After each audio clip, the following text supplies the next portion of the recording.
श्री हरि बोलो श्री राम चंद्र भगवान की जय। पवन सुत हनुमान महाराज की जय। उमापति महादेव भगवान की जय। संत समाज की जय। बोलो भक्त और भगवान की जय। श्री पिछले अंक में आपने भगवान श्री राम की कथा के अंतर्गत हनुमान कथा का श्रवणपान किया। उस हनुमान कथा के श्रवणपान के अंक में आपने हनुमान को पंपापुर में पहुंचने का वृतांत सुना होगा। अब हनुमान तो पंपापुर पहुंच गए, राम तो अभी कहीं और हैं। और राम हनुमान से कह चुके थे जब विश्वामित्र उन्हें लेने आए थे कि हनुमान तुम पंपापुर में मिलोगे। तो ये उन्हें भी पता है कि हनुमान पंपापुर में हैं, लेकिन राम तो अभी पंपापुर से दूर हैं। इधर भगवान श्री राम अपनी प्रीतमा जगत माता सीता के सहित अपने प्रिय बंधु लक्ष्मण सहित वन का समस्त दृश्य देखते हुए, उसका वर्णन करते हुए ठहर गए। लेकिन होता क्या है,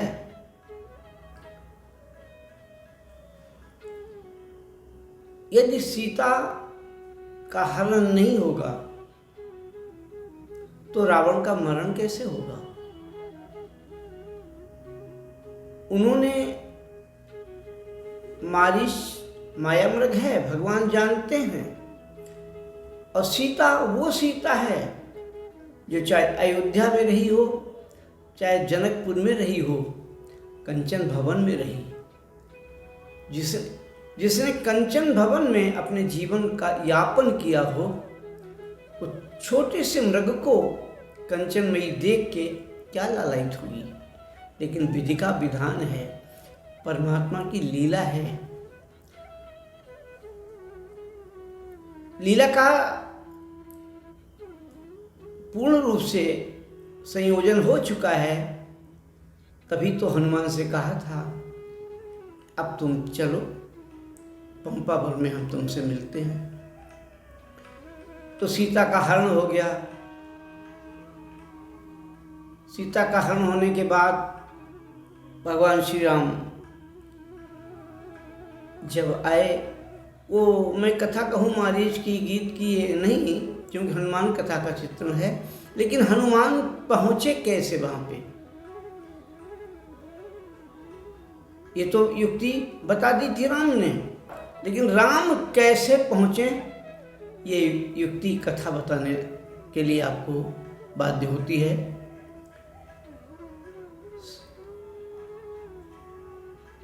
भगवान श्री राम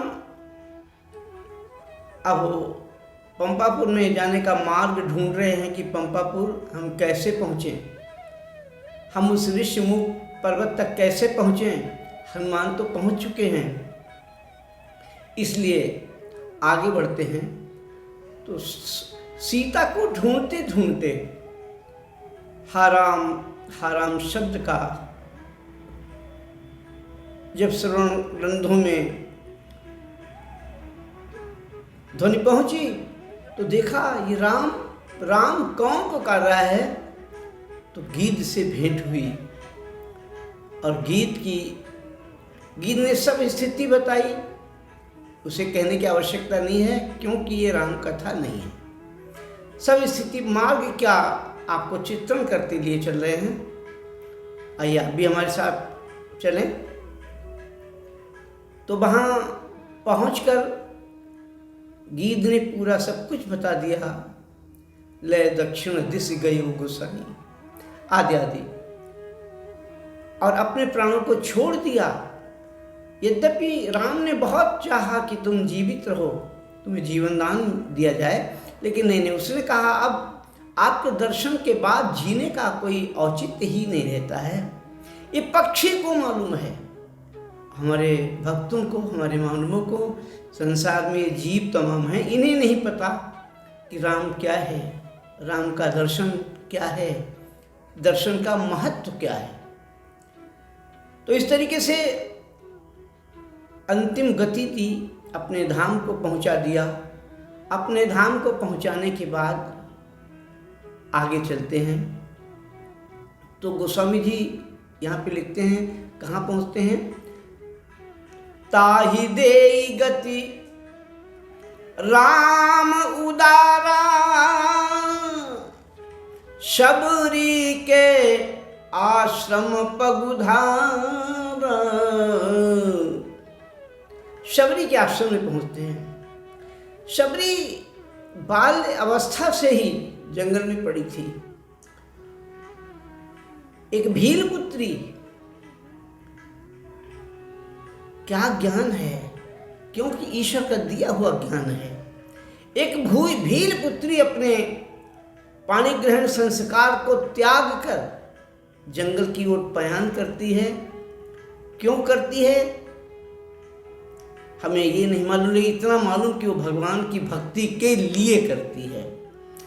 और जाकर के बहुत इधर उधर छिपी, अंत में मतंग ऋषि की शिष्या बनी। वहाँ पे भगवान पहुँचते हैं, और मतंग ऋषि जब अपने शरीर को शांत किए हैं, उन्होंने कह दिया था, शबरी तूने बाल्यकाल से जिस परमात्मा की प्रतीक्षा की है, जिसके लिए गलियां साफ की हैं, कंकड़ साफ किए हैं, वो ईश्वर एक दिन तेरे इस आश्रम में जरूर आएगा। तू केवल अपने भाव से यही कुछ करती रहना। ये कहकर के शरीर शांत किया था। आज मतंग ऋषि की याद आई, शबरी को वो वचन याद आए, और राम और लक्ष्मण दोनों युगल पुरुषों को जैसे ही अपनी ओर आते देखा, जान लिया कि यही वो परमात्मा हैं जिनके लिए हमें गुरुदेव ने बताया हुआ है। शबरी परी चरण लपटाई, चरणों में गिर गई। शबरी ने जल को लेकर चरण पखारे, आसन दिया, अपने उस कुटिया में बिठाया और विचार करने लगी कि मेरे यहाँ कौन आया, मैं कौन हूँ, इनको कैसे हम इनका स्वागत करें। तो कुटिया में कुछ फल रखे हुए थे, जिनमें बेर भी थे। उन फलों को लेकर के आई और शबरी भगवान राम को और शेषावतार लखन लाल को अपने हाथ से खिलाने लगी। राम ने बड़ी प्रशंसा की, बहुत मधुर बेर हैं शबरी, ये तेरे दिए हुए बेर बहुत मधुर बेर हैं। शबरी ने बेरों से स्वागत किया और जो फल रहे होंगे उनसे स्वागत किया। संतों का मत है कि लक्ष्मण ने कुछ बेर दोनों को दृष्टि को बचा करके कहीं दूर फेंक दिए, और इतना ही में नहीं, इतना मत है कि वही बेर संजीवनी बने जाके।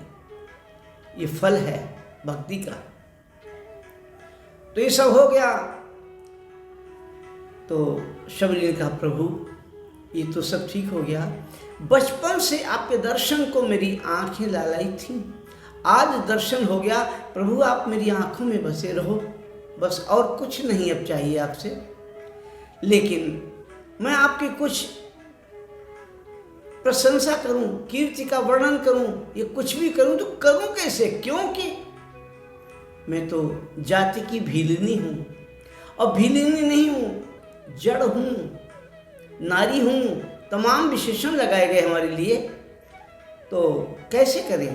भगवान राम इतना सुन के अपने भक्त के उद्गार विह्वल हो गए और कहने लगे, नहीं भीली, नहीं नहीं, ऐसा नहीं, जाति पाति कुल धर्म बढ़ाई, कि हम ऊंची जाति के हैं, हमारी बहुत बड़ी पांति है, हमारा परिवार बहुत बड़ा है, हमारा कुल बहुत श्रेष्ठ है, हम धर्मवान हैं, हमारी बड़ी प्रशंसा है। ये सब कुछ नहीं, ये सब मुझे अच्छा नहीं लगता है।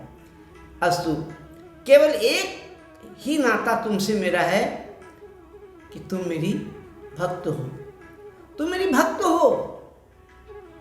और भक्ति के नाते मुझे जो 9 प्रकार की भक्ति है वो तुम्हें कहना चाहता हूँ, वो तुम्हारे सामने रखना चाहता हूँ। यद्यपि तुम में 9 की 9 प्रकार की भक्ति है, लेकिन फिर भी नवदा भगति कहूँ तो ही पाए। वो 9 प्रकार की भक्ति हम तुम्हारे सामने रखना चाहते हैं। शबरी, उसे ध्यान से सुन और अपने मन में उसे ग्रहण करती जा। तो भगवान ने उस भक्ति का रस वहाँ परोसा, बताया।